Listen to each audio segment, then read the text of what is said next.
Good morning again, ladies and gentlemen, friends, family, from wherever you may be in this great, big, beautiful world.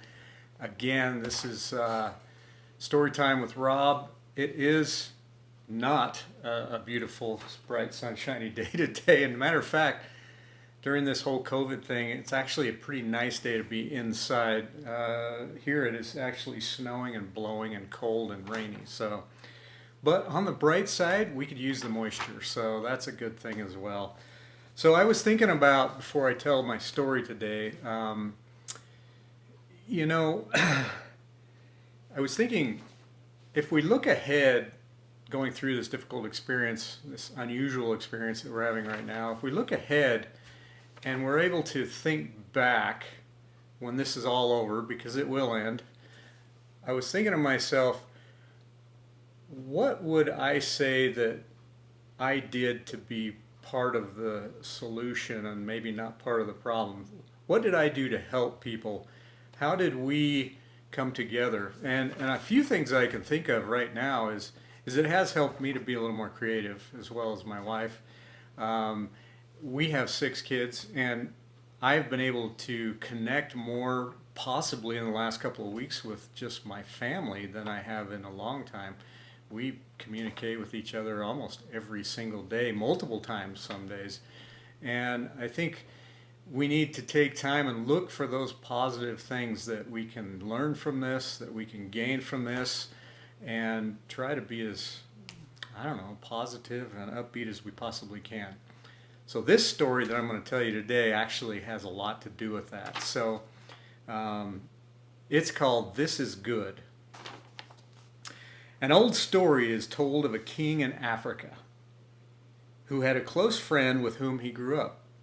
The friend had a habit of looking at every situation that ever occurred in his life, positive or negative, and remarking, "This is good." One day, the king and his friend were out on a hunting expedition. The friend would load and prepare guns for the king. The friend had apparently done something wrong in preparing one of the guns. For after taking the gun from his friend, the king fired it and his thumb was blown completely off. Examining the situation, the friend remarked, as usual, "This is good." To which the king replied, No, this is actually not good," and proceeded to send his friend to jail. About a year later, the king was hunting in an area that he should have known to stay clear of. Cannibals captured him and took him to their village. They tied his hands, stacked some wood, set up a stake, and bound him to the stake. As they came near to set the fire to the wood, they noticed that the king was missing his thumb. Being superstitious, they never ate anyone that was less than whole. So untying the king, they sent him on his way.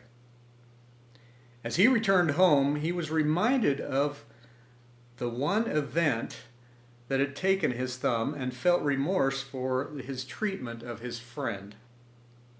He went immediately to the jail to speak with his friend. "You were right," he said. "It was a good thing that my thumb was blown off." And then proceeded to tell the friend all that had just happened. "And so I am very, very sorry for sending you to jail for so long.